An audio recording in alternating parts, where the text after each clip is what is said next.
My first online business failed spectacularly. I mean, 5 years of effort, $50,000 of just poured away money, which, by the way, I know 50 grand in a business isn't that much money. It's like a fair and show for Kareem, but oh man, it was an Iron Man effort for like Iron Boy results. More like an iron turd. I mean, it was just such a fail. How many of you ever failed at something you really wanted to succeed at? Like really, I'm not talking like a push week. We have one of those every 5 minutes.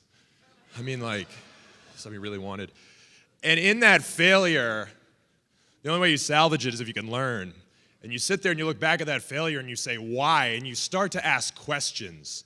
And so this message, I wanted to share 4 questions that I wish I would have asked before I established an online digital presence. I want to share with you 10 rules that you should engage with before making a move into the digital space. And in the spirit of clickbait, social media, share bait, comment bait, number 3 will blow your mind. Actually, number 3 won't blow your mind at all. But let's start with question 1. Social media. Should I care? I mean, isn't that obvious? That you should? I'm actually going to say this. The answer is no. It's not obvious.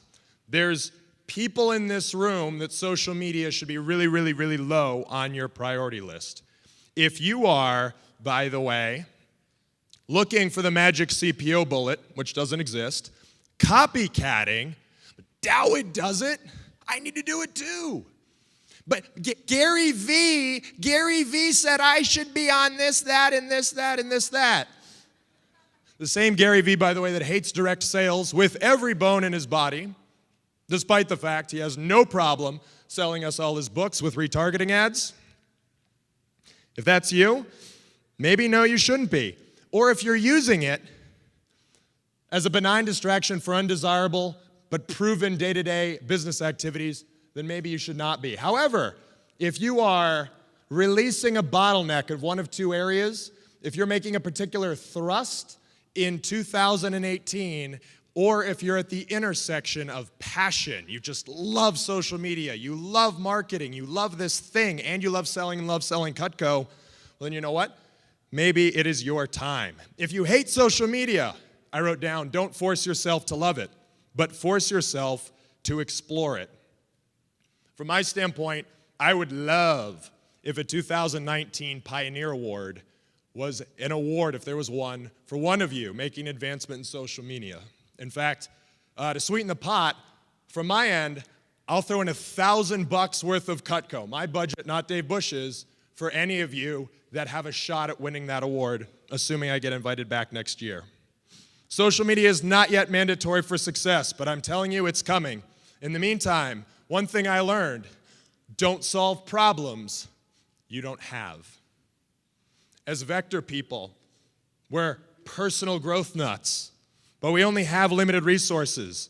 We love to read. We love to get tingles. Information for us is like a drug, right?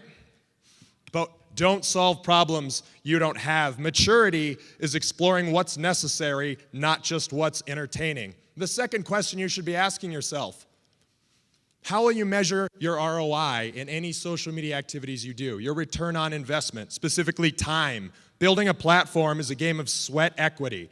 Well, social media and the ROI can be measured in 2 places. Number 1 is customer acquisition. Am I getting more people, more referrals, more leads? That's the easy way to measure it.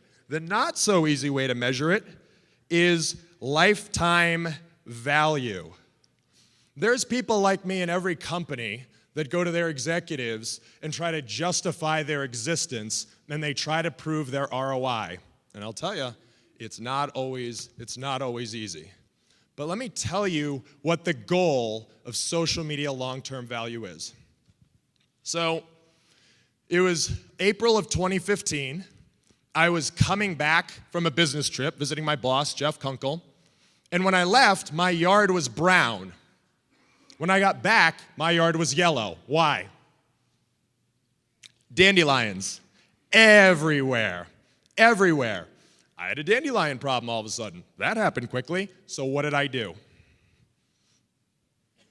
I would love to say I called my local CSP. I picked up a garden weeder because I didn't have one. But that wasn't the first thought that came to mind. The first thought that came to mind was the guy that had put something on my door. I hate when they do that. They solicit my neighborhood.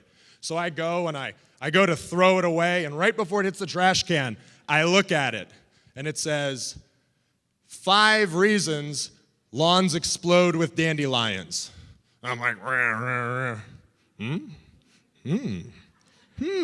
Yeah, I sit down, I'm Googling dandelions on the couch, because again, vector people, that's what we do right now. I'm a dandelion expert. At the bottom, what's his call to action? His call to action is not, hey, I'll sell you this, it's call for a free consultation. So I call him. One-man show, him and his son, I guess it'd be 2 men, the lawn doctor. The lawn doctor comes over, sells me his services. 2 months later, I did buy the Cutco weeder when my daughter's godsister started selling Cutco and did a demo for me. Super cool, I got it. I've used it twice because the lawn doctor does such a good job. I don't have dandelions anymore. But here's my point. Every day I wake up, I think about Cutco. And for some reason, the lawn doctor won. Why? It's because he owned the mental faculty between the triggering moment, me realizing I had a dandelion problem, and the purchasing decision. He owned that space. And as sales professionals, your job, because a customer or potential customer's triggering moment can come anytime. Yes or yes? Yes, your job is to own that space and to be there when that moment comes. Social media is about being compelling, not about selling. It's not about blasting nonstop calls to action. It's about being infotaining. Some of you are informational, but it's boring. Some of you are entertaining, but it's irrelevant. The goal is to marry the two and to be a little bit of both. Let's talk about acquisition. Here are some people that are posting, having their customers post on the customer's Facebook page with their representative. Fantastic. Why is this? Because you're being exposed to their audience. Shares, likes, potential for new customers? Absolutely. But here's the thing. I'm not convinced, and I know, by the way, a lot of you don't even ask for recommendations anymore. I know, and that's fine. But imagine if we had customers that were raising their hand. I think there's a Pioneer Award somewhere. I think there's some level of wordsmithing, something a customer could post. Like this post, if you love cooking, you want to learn more, and my Cutco representative will follow up with you. I don't know, but I love it. I do know that to get any ROI from social media, you gotta have an audience. How do you build an audience? Well, it's not easy. If you're just starting, it's one person at a time. I wrote down engagement beats size. 50 people that know, like, and trust you is better than 1,000 that are vaguely aware of your existence. And so how do you build that audience?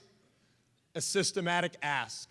Systematic being a repeatable process that produces a desired result every time connecting with your customer. Not some of the time, not when you remember it.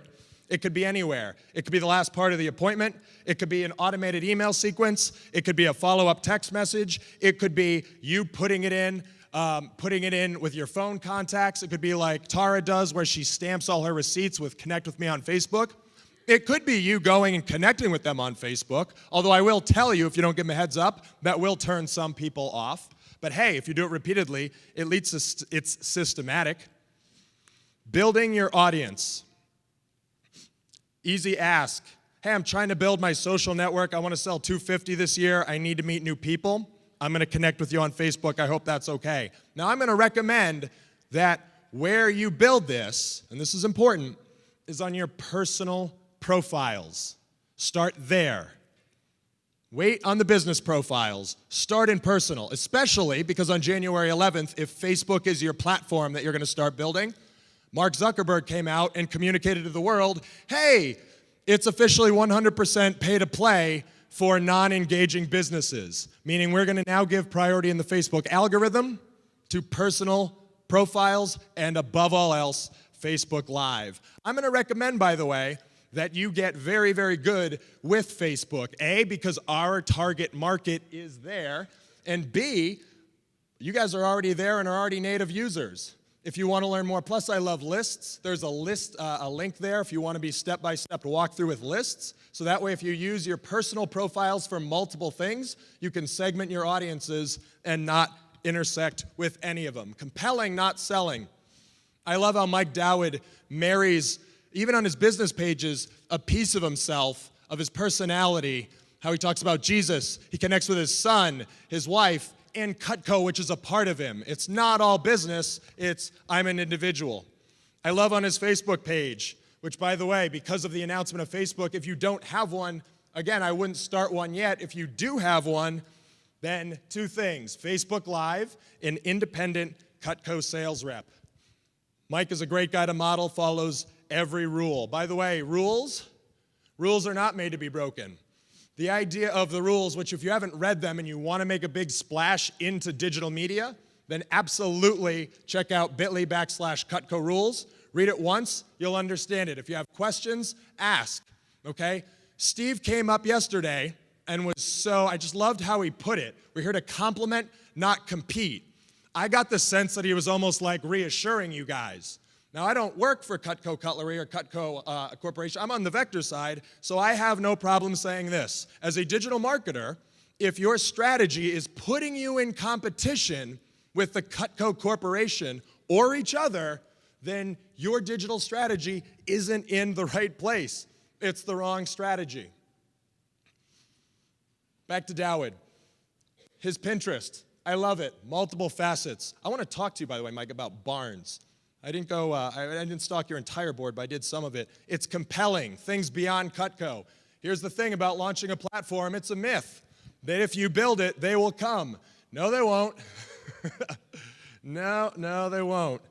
No, I learned that one. Whew. Don't start creating content without thought towards audience building, or you're gonna have a bad time.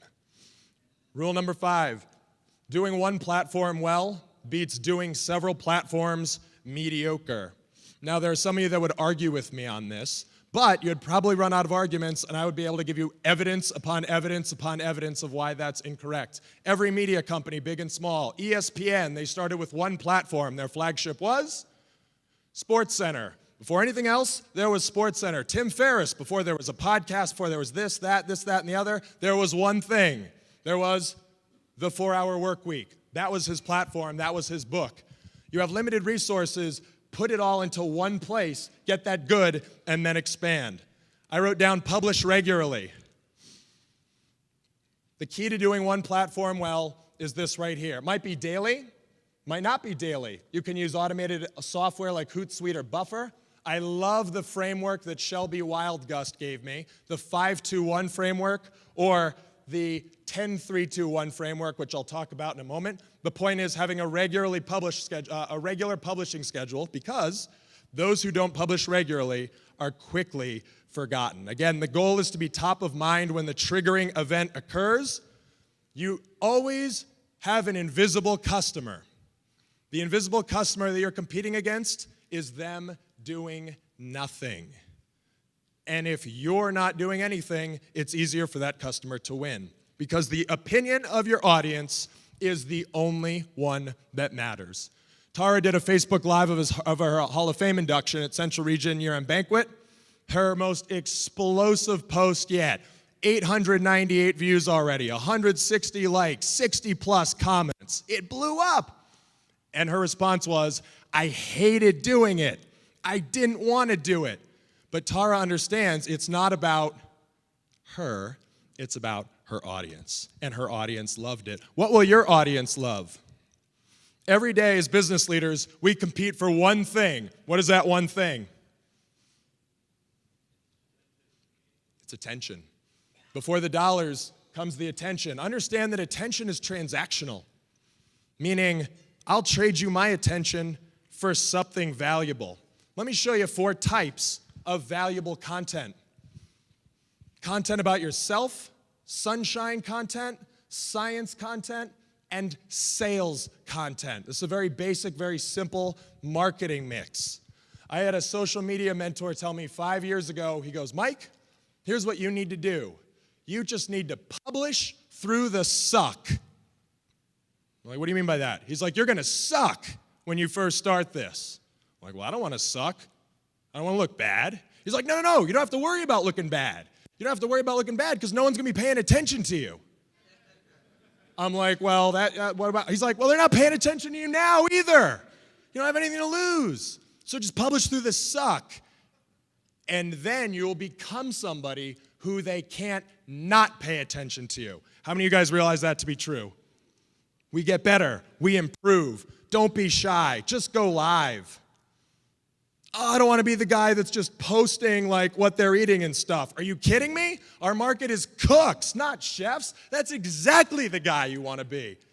Look at this crappy meal I made. I burned cereal. Eating it with the Cutco spoon, though. Check it out. I got a big mouth. I can fit the whole, yeah. This is a good self-post. John Wasserman does a great job with this. He does what I would call shower thoughts. Whimsical things that looks like he's just speaking off the top of his mind, but he's not. I'm sure he's architecting it. And he's also really good at product placement. He just happens to work his book in there. Love it. Not a secret, by the way. No picture, just short, pithy. I love self-posts. Want to get engagement on Facebook? Ask meaningful questions. Here's a post from Shelby. My wife does this, by the way. She'll ask a question about parenting. She'll get like 19,000 comments, like 845 million reactions. Facebook loves that.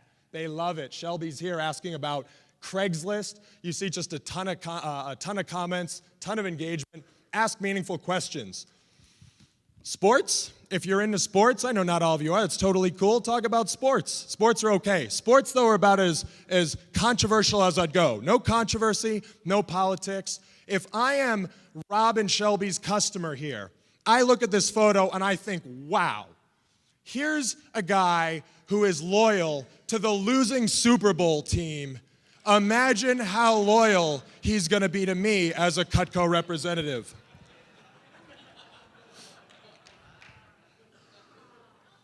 Don't boo me. It's not boo, it's bah for goat.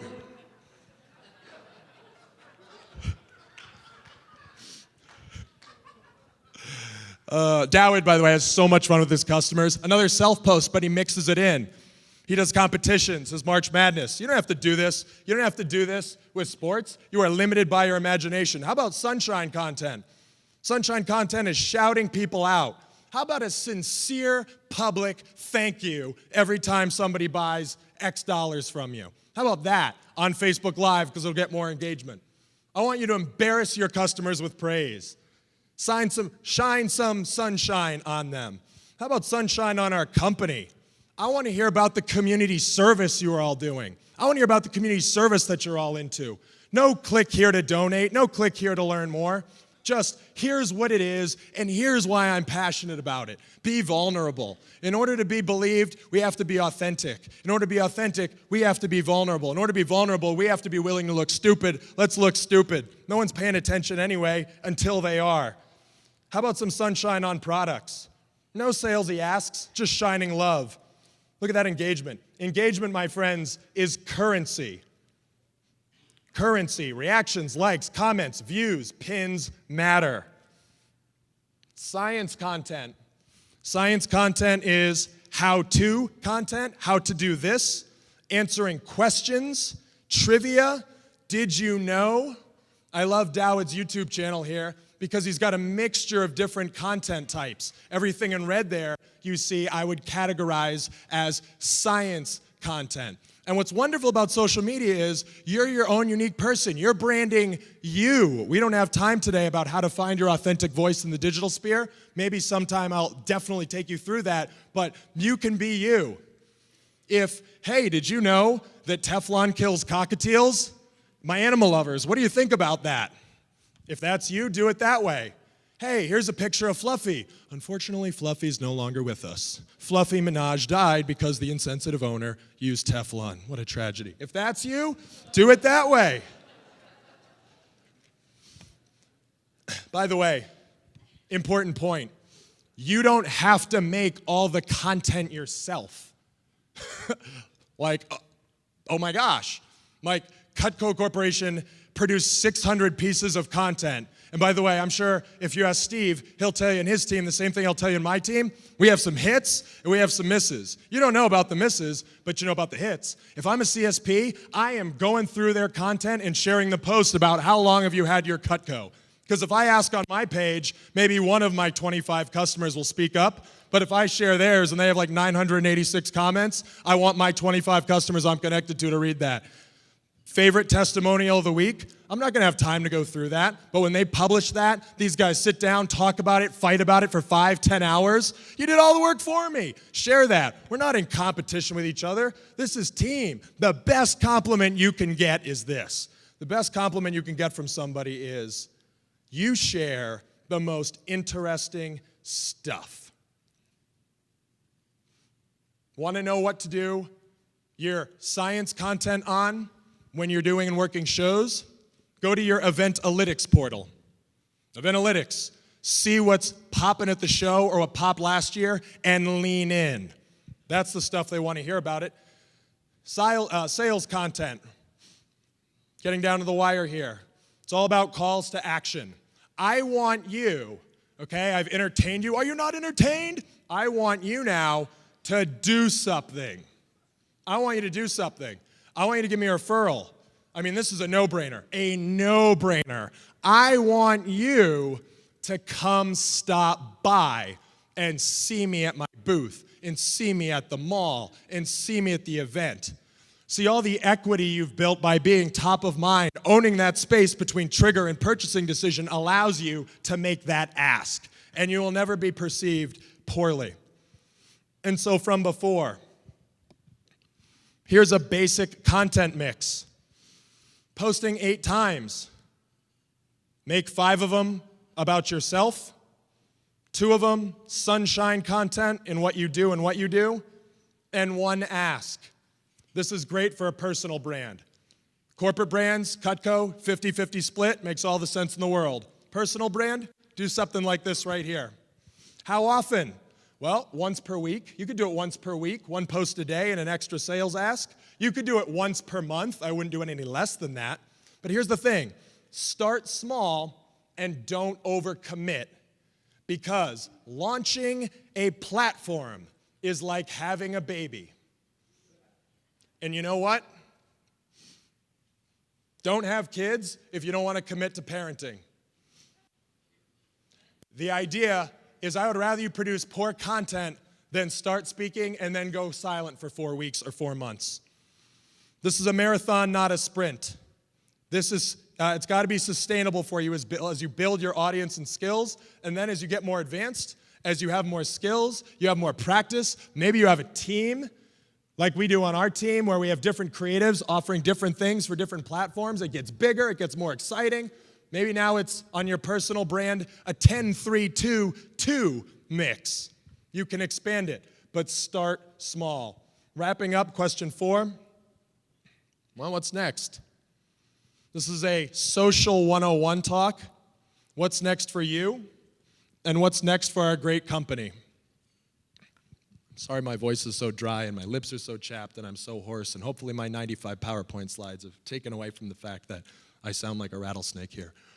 So what's next? By the way, you're going to dictate what's next.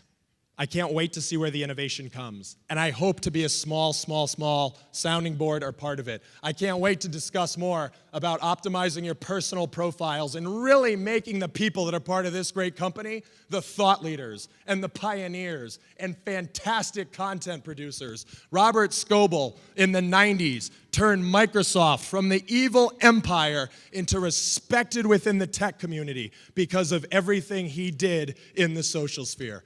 That same thing will happen for us. So many places we can go.